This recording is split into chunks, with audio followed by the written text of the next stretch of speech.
हर मध्ये भावनो, अरे तुम्ही मनाली साईडला येता, तुम्हाला हे माहिती आहे की तुम्ही मनाली जर काश्मीरवरून मनालीला जाताना तुम्ही रूट कोणता वापरता, काश्मीर टू चंदीगड, चंदीगड टू मनाली. तर भावाने एक सांगतो, हा जो रूट आहे पठाणकोटवरून रूट आहे, पठाणकोटवरून पूर्णपणे असा एकदम पहाडी इलाका रूट आहे. आणि ह्या रूटमध्ये तुम्हाला एवढं ॲडव्हेंचर तुम्हाला ही बघायला भेटणार का नाही. बघा इथं खाली सफरचंदाची म्हणजे अशी झाडं इथे लावली, एकदम छोटी छोटी घरी, इथं पहाडी रेस्टॉरंट ही तुम्हाला भेटणार एकदम बादल. इकडं स्नोफॉल बघा वर झाला आहे पहाडमध्ये इकडं तिकडं.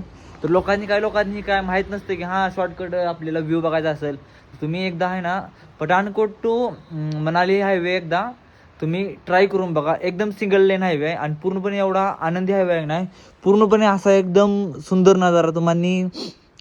एकटल 244 किलोमीटरचा पूर्ण तुम्हाला हायवे लागला, पूर्णपणे असा चढ उतारी असं एक सुंदर सुंदर तुम्हाला नजर बघायला भेटणार. ह्या नजरेमध्ये तुम्ही ॲडव्हेंचर करणार, एवढे ट्रिप भेटणार तुम्हाला. ते आता समजा पहिलं तुम्हाला मागं ते पण तुम्हाला बघायला भेटणार. तर आपलं लाहोरला लाईट गेलेली ती, आणि असा सध्या तर काय इथला व्ह्यू झाला आहे. तर अनेक लोकांनी माहीत नव्हतं, त्यांना सांगाय तुमचा भाऊ आहे की नाही एस के रायडर. हां, तर टोटल पावसाने पूर्णपणे धुमाकूळ गाठला आहे. सकाळपासून पाऊस आहे इथं. या पावसाळ्यात आपण थांबलो इथं रूमवर, कारण का टेंट हे काय लावू शकत नाही. उदाहरण तुम्हाला देतो मोहर तिथे बघा जॅकेटी वाळत टाकले खाली, एकदम मी सायकल लावली आणि असा व्ह्यू आहे इकडचा. व्हिडिओमध्ये नवीन असेल तर भावानं तुमच्या भावाला सपोर्ट करा आणि फॉलो बिलो मी तुम्हाला काय करा म्हणणार नाही, फक्त एक कमेंट करा. हर हर महादेव.